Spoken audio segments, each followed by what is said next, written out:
Hello and welcome to Glady's Cake Kitchen. In this video, I'm going to be showing you how to make this graduation themed cake completed with fresh flowers and simple graduation themed elements. This tutorial will take you through the simple steps of how to fill and layer a cake, focusing on creating a straight, standing, steady cake completed as a polished ganache cake with stencil detail. Packed with complete beginner-friendly techniques to help you get your cake right with all the confidence you need. I'm excited to show you all about this cake, so let's jump right in. I'm starting with 4 layers of 6-inch cakes to be filled with French buttercream. The first layer of cake is placed on a 6-inch cake card glued to a cake board, which serves as my work surface. A generous amount of buttercream is placed and spread on top of the cake layers, and the process is repeated until the cakes are all filled. A good tip for filling your cake, however, is to use the right tools such as an offset spatula, which helps to spread the buttercream evenly, and for better results, hold the spatula at an angle as you can see here and maintain with a light steady pressure while spinning the turntable. Lift the spatula to reveal an even spread of the buttercream. At each stage, any excess buttercream edging out from inside the cake is cleaned with an offset spatula, but you can avoid this by piping the buttercream instead. A detailed tutorial on how to fill a cake 3 ways is linked in the description box for you. The 4 layers of cake are stacked, and a scraper is used to clean any excess buttercream. The scraper at this stage doubles as a measure, checking for alignment. If the cakes are stacked evenly, the scraper should move easily around the cake, and when complete, a right angle ruler is employed to check for complete straightness. Getting down at eye level is a handy trick to see the cake's alignment better, a tip I will recommend for you. The cake is then set to chill for 30 minutes before it is returned for trimming. The cake is back now to be trimmed, but chilling the cake before trimming helps to set the cake firm, which stops the cake shifting during trimming. The knife is sharp and is dipped in hot water for a clean cut. This will ensure the cake has an even surface after trimming. Whilst I recommend trimming, there's a more specific reason why I do this, which is detailed in a sit-down video linked up here, where I talk you through trimming and some techniques I use and why I use them. There are also some surprising cake decorating details you may find useful in the above video, so please do check that out. One of the important things about trimming though is the gap here. Trimming allows the chance to create this gap between the cake and the cake card underneath. This gap becomes the perfect spot into which ganache or buttercream is filled, preventing the buttercream or ganache from edging out.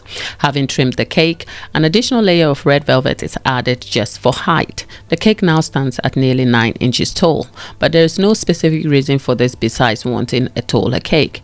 Thankfully, I had a red velvet cake layer fit for the task. It helps that the cake is for a friend, but for you perhaps it's always best to bake the right amount of cake needed. Trimming done, the cake is to be crumb coated to seal in all the crumbs, and I'm using some leftover ganache from a cake I made earlier. A full tutorial to that colorful double barrel cake is linked here for you. For this crumb coat, a generous amount of ganache is applied to cover the cake and a scraper used to clean any excess. Remember the gap from trimming earlier? Yes. Whilst the ganache is filled into the gap, the card underneath guides the scraper to remove any excess ganache, and it helps to maintain a perfectly formed round cake. Any air pockets are filled in and cleaned out, and that's our crumb coat done. Consider this a priming stage for our cake, which is now left to chill for 15 minutes before more layers of ganache are added. Our cake is back to be covered with a layer of teal colored ganache, which is achieved by mixing sky blue, olive green and a teal food coloring. I have a shorts video series on how I make and color my ganache, as well as some more information in a recent video linked below for you. Like the crumb coat earlier, the ganache is spread generously around to cover the entire yellow color of the cake before any excess is scraped off. Removing any excess ganache or buttercream on a cake follows a simple technique of holding the scraper at a 45-degree angle with a firm grip, applying light pressure while spinning the turntable. The ganache is dragged along to fill other parts of the cake for an even finish, and the scraper lifted off after a 360-degree turn. Uneven spots on the cake are filled and scraped clean.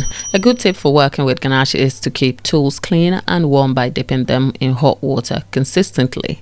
Ganache sets quickly, so working faster will ensure consistency, easy spread, and a polished finish. The cake is cleanly polished and left to set for another 15 minutes, when it is then returned to have the top cleaned by first cutting off the excess ganache gathered atop and a warm scraper employed to polish the top off. A steamer is then used to even out the cake surface, and that's our cake done and ready to be stenciled. Before stenciling, some gold leaf is applied sparingly on the cake surface and dabbed into place with a fluffy brush. Gold leaf is tricky to apply, especially when in contact with moisture, so ensure clean, dry hands to prevent the gold leaf sticking to your hands. Time to stencil the cake, and here's me employing some bad habits. Please don't be like me. To stencil your cake correctly, attach extensions to the stencil and tie this to the cake before applying the ganache. There are more helpful videos of stenciled cakes linked below and up here where I do this properly. But after some serious self-talk and reminding myself this is a film tutorial, here's how to stencil a cake correctly using ribbon extensions. The details of how to make white ganache are captured in a video linked below for you as well. Stenciling is done and the cake is left to set before decorating. Starting with decorations, a fondant ball is formed to the floral arrangement, as the floral placement is a cascade of roses from the top to the front center. Some green artificial leaves and foliage are pinned into the fondant ball. The pink roses are added after cutting off each stalk and taking out the calyx. The stalks are replaced with a toothpick, and the fondant ball also serves as a barrier.